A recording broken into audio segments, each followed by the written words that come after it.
Assalamualaikum warahmatullahi wabarakatuh. Alhamdulillah kita bertemu kembali di mata kuliah Pendidikan Matematika kelas tinggi. Pada pertemuan hari ini saya akan menjelaskan mengenai pengolahan data. Nah, sehingga di akhir perkuliahan hari ini kalian harus mampu memahami cara mengumpulkan data serta mampu membuat diagram. Nah, kalau berkaitan dengan pengolahan data, maka kita tidak akan jauh membahas mengenai statistika. Nah, statistika itu sendiri adalah pengetahuan yang berhubungan dengan cara-cara pengumpulan fakta, pengolahan, serta penganalisisannya, penarikan kesimpulan, dan juga penganalisisan yang dilakukan. Nah, pengertian statistika ini dikemukakan oleh Sujana pada tahun 1986. Statistika itu sendiri ada dua jenisnya, ada statistika deskriptif, ada juga statistika inferensi. Statistika deskriptif itu adalah bagian statistika yang meliputi metode dan cara mengumpulkan, menyajikan, mengolah, dan juga menganalisis data secara deskriptif. Nah, sedangkan statistika inferensi itu bagian yang meliputi menarik kesimpulan. Nah, di sini ada cara mengumpulkan data. Data tersebut ada dua bagian atau dua jenis, yaitu data kuantitatif dan juga data kualitatif. Kalau data kuantitatif itu data yang berbentuk angka sehingga dapat diukur secara langsung. Nah, contohnya yaitu nilai matematika tertinggi siswa kelas 6 adalah 95. Nah, contoh yang kedua yaitu Pak Hasan mempunyai 2 anak perempuan dan 3 anak laki-laki. Nah, selanjutnya data kualitatif. Kalau data kualitatif pengertiannya itu adalah data yang tidak berbentuk angka ataupun tidak dapat diukur secara langsung tetapi dapat dilihat dan juga dapat dirasakan. Contohnya yaitu Andi senang sekali mendapatkan nilai bagus. Nah, yang kedua, barang-barang di gudang sudah banyak yang rusak. Nah, itu merupakan contoh data kualitatif. Nah, selanjutnya yaitu cara mengumpulkan datanya. Nah, cara mengumpulkan data itu bisa dilakukan dengan berbagai macam cara. Yang pertama yaitu melalui pengamatan langsung atau observasi. Nah, kemudian dicatat hasilnya sesuai dengan permasalahan yang diperlukan. Kemudian yang kedua yaitu melalui wawancara. Nah, wawancara ini melakukan proses tanya jawab kepada narasumber. Selanjutnya melalui angket. Nah, kalau melalui angket ini adalah cara mengumpulkan data dengan menggunakan daftar isian atau daftar pertanyaan. Nah, selanjutnya bisa juga mengambil data yang sudah ada dari suatu lembaga ataupun dari orang lain. Dari data yang sudah dikumpulkan atau yang sudah diperoleh, kita bisa menyusun data. Nah, menyusun data ini dapat dilakukan dalam bentuk tabel agar data itu mudah untuk dibaca. Nah, dalam bentuk tabel ini bisa juga disajikan dalam bentuk diagram nantinya. Nah, selanjutnya yaitu diagram. Kita akan bahas mengenai macam-macam diagram. Jadi macam diagram itu ada 3. Di sini ada diagram lambang, diagram batang, dan juga diagram garis. Nah, kita akan bahas satu persatu mengenai jenis diagram ini. Yang pertama yaitu mengenai diagram lambang.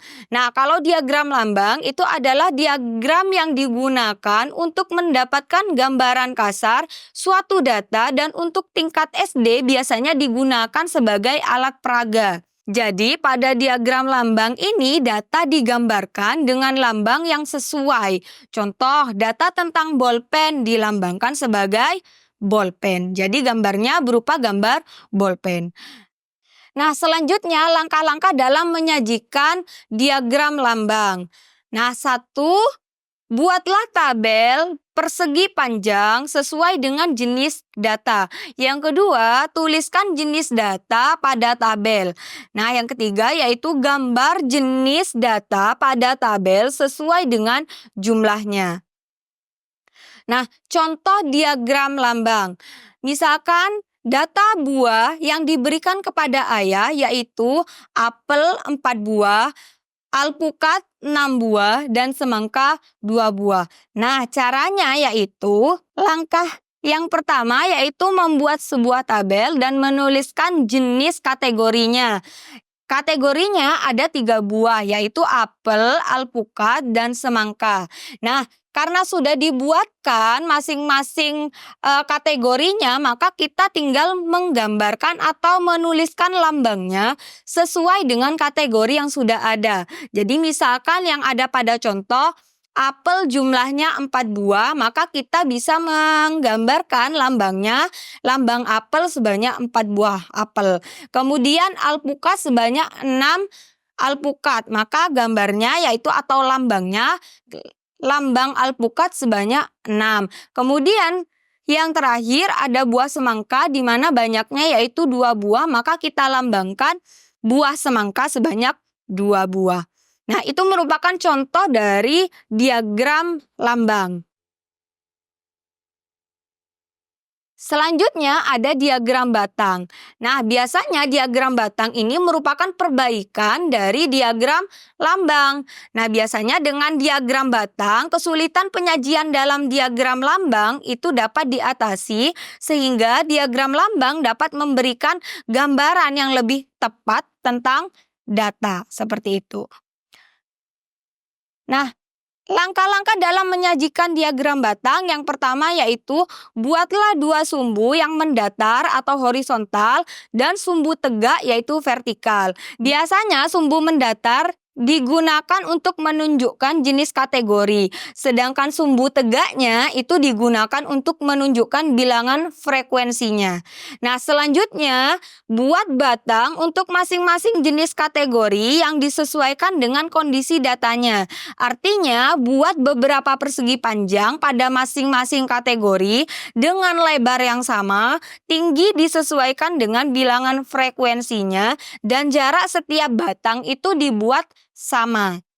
Nah, selanjutnya masing-masing batang ini diberi warna atau arsiran yang sama dan beri nomor ataupun juga judul diagram yang diletakkan di atas gambar diagramnya. Nah, catatan dan sumber data biasanya diletakkan di bagian bawah diagram. Contoh diagram batang. Data tentang hasil pertanian suatu daerah B yang dinyatakan dalam persen.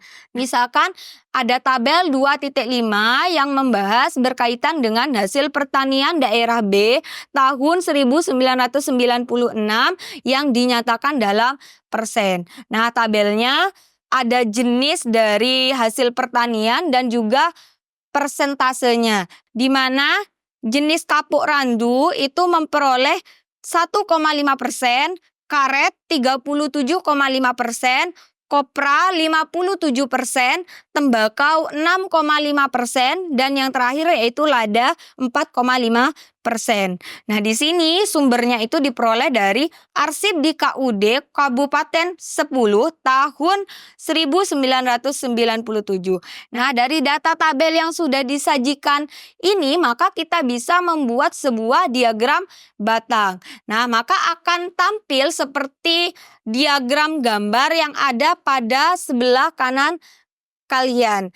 Nah, di sini di bagian bawah ya, itu ada jenis kategorinya yaitu kapuk randu, kemudian ada karet, ada kopra, ada tembakau, dan juga lada. Kemudian di sebelah kirinya ke atas ya, secara vertikal itu menunjukkan frekuensinya, di mana kapuk randu menunjukkan 1,5%, kemudian karetnya menunjukkan 37,5%, kemudian ada kopranya yaitu 57%, tembakau 6,5%, dan juga ladanya 4,5%. Nah, ini merupakan contoh dari diagram batang. Selanjutnya ada diagram garis. Nah, kalau diagram garis itu digunakan untuk menggambarkan keadaan yang kontinu atau serba terus. Misalnya banyak pengeluaran rumah tangga tiap bulan, kemudian perkembangan produk tiap tahun, dan lain-lain atau dan lain sebagainya. Nah, di sini ada langkah-langkah dalam menyajikan diagram garis. Yang pertama, buatlah dua sumbu yang mendatar atau horizontal dan sumbu tegak yaitu vertikal. Di mana sumbu mendatar biasanya digunakan untuk menunjukkan waktu dan sumbu tegaknya itu digunakan untuk menunjukkan bilangan frekuensinya. Nah, selanjutnya sesuaikan data pada masing-masing sumbu.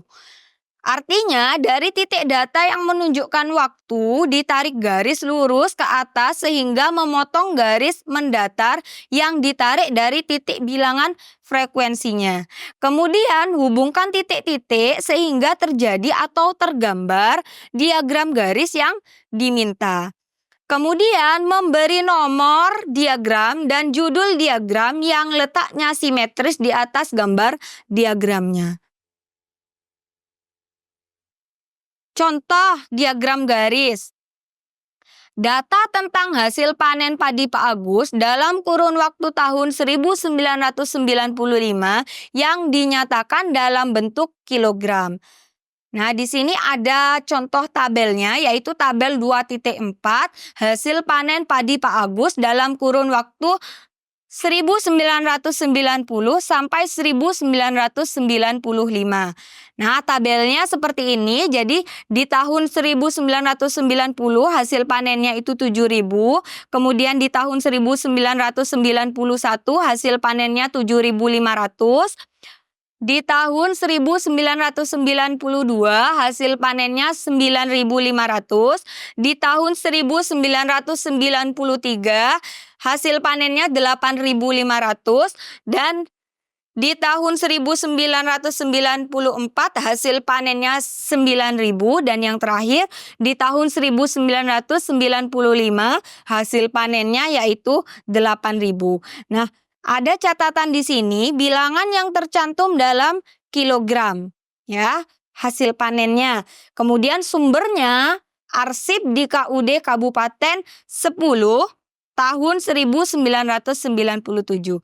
Nah, dari data tabel di 2.4 maka kita bisa menggambarkan atau membuat sebuah diagram garis seperti yang terlihat pada slide. Nah, diagram garis ini merupakan hasil panen padi Pak Agus dalam kurun waktu 1990 sampai 1995. Nah, dari diagram garis ini, di garis mendatar itu menunjukkan tahun atau kurun waktunya, sedangkan yang vertikal ini menunjukkan hasil panennya. Jadi di tahun 1990 ini, jika kita tarik secara vertikal, kemudian kita sesuaikan dengan jumlah hasil panennya, yaitu sebanyak 7.000, maka di situ kita akan menghasilkan titik temu.